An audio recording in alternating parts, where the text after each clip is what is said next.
Alone in the Dark, One-Eyed Jack's Revenge is a 1996 Sega Saturn release of a DOS game from 1994.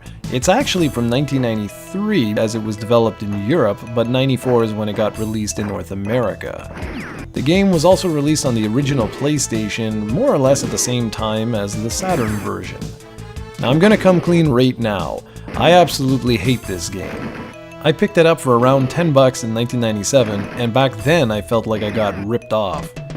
On DOS, this was actually a fairly interesting game, but on the Saturn, it's an unplayable mess. Now I have heard that the PlayStation version is better, but after experiencing this game, I didn't ever want to play the PlayStation version for fear that it would be exactly the same.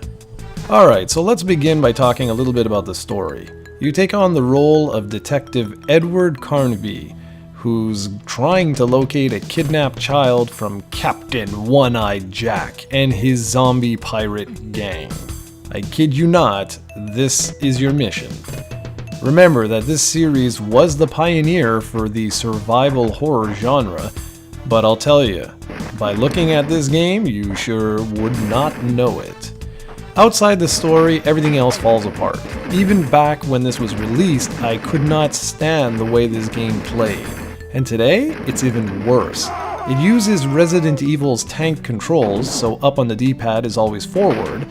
That I can get used to, and I don't mind, but it's the rest of the controls that are extremely bothersome. L and R make Edward run. A is his action button. B opens your inventory menu, which doubles as an action menu. If you want to push an item, for example, you have to go into the inventory menu and select Actions and then Push. C opens the main menu, where you can save your game at any time, which I like, and tweak sound settings. Y isn't used at all, and X and Z are used to decrease and increase the sound effect's volume. Yeah, it's weird, no? So let's use a simple example to explain just how broken these controls are. Let's say you want to do something extremely advanced, like, oh I don't know, taking out an enemy. You first have to open the inventory menu, highlight the weapon you want to use, and then select Use. Simple enough. Once you're outside of the menu screen, you then have to press and hold A to use the item, which basically readies it, then aim left or right, and then press up on the D-pad to actually fire.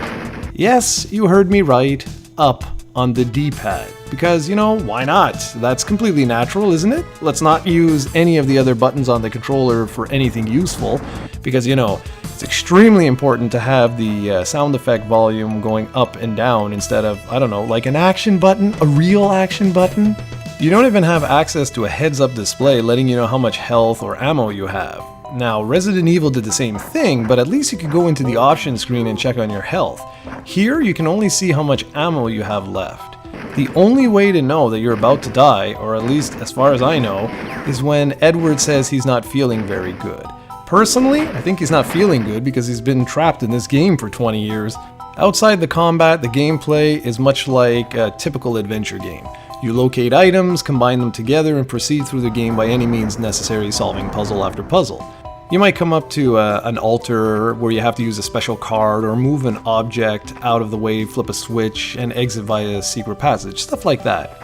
Now that element actually works, if only it weren't for the horrible frame rate. I've played a lot of crappy Saturn games in my day, but this one is truly special. The frame rate can drop to about 4 frames a second, essentially pausing the game. When 2 enemies are on the screen at once and you have to aim at them, well, just forget that, because the game goes essentially into super slow motion mode. It's an absolute mess. With no auto-targeting, you can't even tell what you're firing at. And by the time you position your gun, you've already taken like a dozen shots to the chest. The audio-visual presentation is, well, special, to say the least. The audio is alright, I suppose. Sure, the voice acting is cheesy, but the sound effects do their part, and the soundtrack, while generic, is decent, I guess. But it's the graphics. Oh boy, the graphics. They take the cake. They look absolutely primitive, and that's putting it nicely. The frame rate is horrid, as I've already mentioned, and the camera angles change way too often, making combat pretty much unplayable. Oh, and did I mention the load times? No? Well, get this. The screen changing, that actually requires loading. Sometimes the action just pauses for no apparent reason whatsoever and you realize, oh, it must be loading. It's just ridiculous. Now, I had this game on my 486 and it ran significantly better than on the Sega Saturn, and that's absolutely inexcusable for a game to play this poorly on a system that was home to Virtua Fighter 2, the original Resident Evil, Sega Rally Championship, and Nights into Dreams. I mean, come on. Overall, Alone in the Dark 2, or One-Eyed Jack's Revenge as it's called here, is a complete joke when compared to Resident Evil.